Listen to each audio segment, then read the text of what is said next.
একটারও মানুষের উপরে জুলুম করিয়েন না।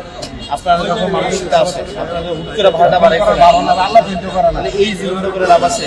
যে ভাড়াটা দিতে চায় তারা বললেন যে ভাই রাত যেহেতু হয়েছে আমাদেরকে আপনাকে ইনসাফ করে দিয়ে এখন আপনারা যদি কোন না ভাড়ায় না দিলে যাবো না, এই মেয়ের টাকাটা দেয় কিন্তু কষ্ট নিয়ে টাকাটা দেয়, আর কষ্ট নিয়ে যে টাকাটা দেয় এটাতে কিন্তু বরকত নাই। আপনি আমাকে বলেন কষ্ট নিয়ে যে টাকাটা দিলে কি বরকত নাই? কষ্ট নিয়ে যে টাকাটা দিব তার অন্তরে কষ্ট নিয়ে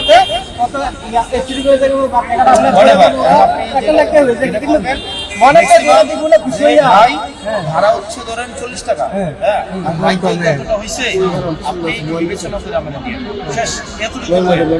দেখবেন ওই লোকটা দেখবেন বিবেচনা করে দিবে। কিন্তু আপনি যখন বলবেন 60 টাকা না দিলে বলে থাকবেন গাড়া হয়তো বিপদে করে দিব 60 টাকা দিব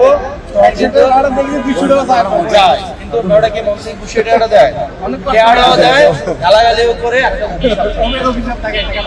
এই কারণে যেটা করবেন যে ভাই বিবেচনা ব্যাপারটা তুমি বিবেচনা করে নাও দেয়, কারণ লোক রাতের বেলা খারাপ বেশিরভাগ কর্ম করে যারা বললে শহরে কাজ করে দিবে, না দেন আল্লাহ